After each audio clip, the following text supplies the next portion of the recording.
Today we're going to be talking about one of the most interesting buildings in all of Age of Empires 2. In fact, if you're a casual player or an OG player that played 25 years ago but hasn't really touched the game since, you might not even recognize this building as being part of our beloved game. It's truly a one-of-a-kind building that only one civilization has access to. The civilization is the Portuguese and the building is the Feitoria. The Feitoria opens the doors to so many cool and unique strategies that's worth making an entire video only talking about it. The Feitoria is only available in the Imperial Age, and it costs 300 stone and 350 gold per unit. It's also quite unique in the sense that it's a 5x5 building. For context, the only other building in the game that is 5x5 is the Wonder, and those are not usually viable for competitive AoE2 games, although sometimes I really wish they were because they're hella cool. Each Feitoria also has a hidden cost associated with it, and it's not one of the 4 regular resources, so it's not food, not wood, and certainly not more gold or stone. Each Feitoria takes up 20 population space, making it the only building in the entire game to actually take up population space. Not like the house or the castle that just gives you extra population space, the Feitoria does not give you anything extra, and it only saps 20 of your existing pop space. This means that you can only have a maximum of 10 Feitoria at any given point for a standard game with 200 population limit. Although, you could technically convert these buildings, so in theory, you can actually have dozens of them as long as the enemy Portuguese player continues making them and somehow leaves them unprotected enough for your monks to snag them. This is a very unlikely scenario, so I won't be focusing too much on it, but it is theoretically possible, so it's worth mentioning. There's also this other cool trick where you can go up to 199 population out of 200, then build a Feitoria to take you to 219 out of 200 population, which would be your 10th Feitoria, and so in that case, you could actually have 19 free units, or 19 extra units, while having 10 Feitorias behind it. But that is the absolute limit that you can push the Feitoria strategy, and it doesn't get better than that. And the problem is, if you lose any of those 19 units, you actually can't replenish them until you delete a Feitoria, so it's not that practical to do something like this, although it is extremely cool. So with all these costs out of the way, it's time to talk about some benefits. Feitorias are similar to relics in the sense that they generate resources indefinitely, albeit at a relatively slow rate. Per minute, each Feitoria generates 96 food, 42 wood, 60 gold, and 18 stone. This is equivalent to 9.4 villagers pre-handcart and 10.1 villagers post-handcart, assuming we have all other economy upgrades researched. But these numbers are not very pretty, so to keep it simple, I like to just round it and say that each Feitoria is roughly equivalent to 10 villagers constantly gathering resources. Now, at first glance, this seems rather underpowered, considering each Feitoria takes up 20 population space, but only gives back the efficiency equivalent of 10 villagers. One might say that it's not worth going for it unless most of the natural resources have already been exhausted. Simple math would suggest that just having 20 villagers working on various resources would just yield more net resources per minute than a Feitoria, and so it's always worth to go for the villagers, assuming that there's natural resources still on the map. While that's technically true, this doesn't quite paint the full picture of what the Feitoria is truly capable of. Getting Feitorias going is a lot faster than setting up a proper economy. Dropping town centers, producing villagers, then producing farms and mining/lumber camps, as well as getting economy upgrades is a much more elaborate process to developing a fully functioning economy. Comparing that to just getting to Imperial Age and dropping Feitorias, assuming you have the houses/castles set up for the population space, and also assuming that you can pay the gold and stone cost up front, Feitorias just get slapped down and then they work perfectly efficiently for the rest of the game.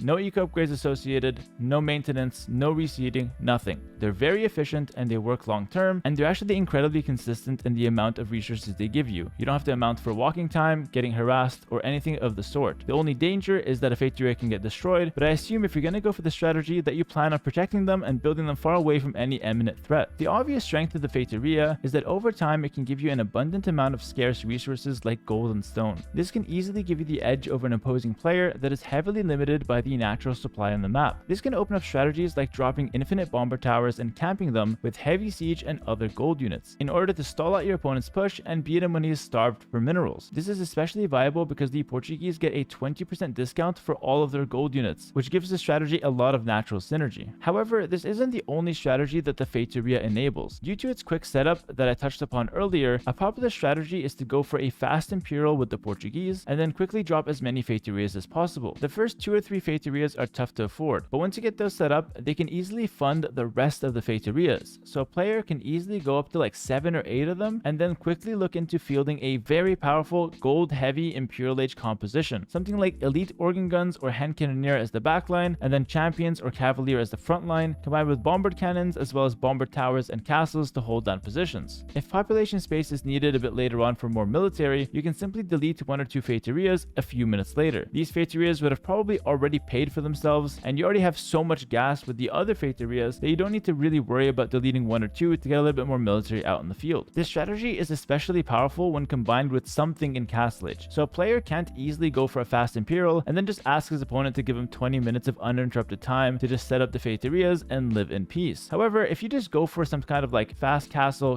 drop, push with some organ guns, and then follow that up with a fast Imperial Age, you can push your opponent with some trebuchets while setting up Feitorias in the background. And while the Feitorias aren't cheap, it's quite convenient that they don't cost any food or wood to set up. So in theory, you can get your Feitoria set up whilst having an economy that is mostly consistent of gold and stone, which is extremely convenient because those are the resources you need to go for a castle drop and organ gun push in Castle Age. And so the castle drop into unique unit ends up being the natural setup for a very powerful Feitoria follow-up. Overall, this building is extremely cool, and I've personally executed some really fun strategies using it, like for example the zero military dominant Black Forest push, where I just spammed infinite bomber towers across the map while my teammates provided the military. I stayed on 8 Feitorias and 40 villagers, and essentially made nothing else and let the bomber towers speak for themselves. I've also won a tournament game with the Feitorias in T90's Titan League, which ended up being a very satisfying victory because it's the only time I actually went for it. 100% success rate in tournaments is not bad, and it's certainly better than my Hindustanis on Nomad, so hey, I guess that's something to brag about. But anyways, that's gonna do it for this video. Thank you so much for watching. I hope you guys enjoyed it, and I'll see you guys in the next one.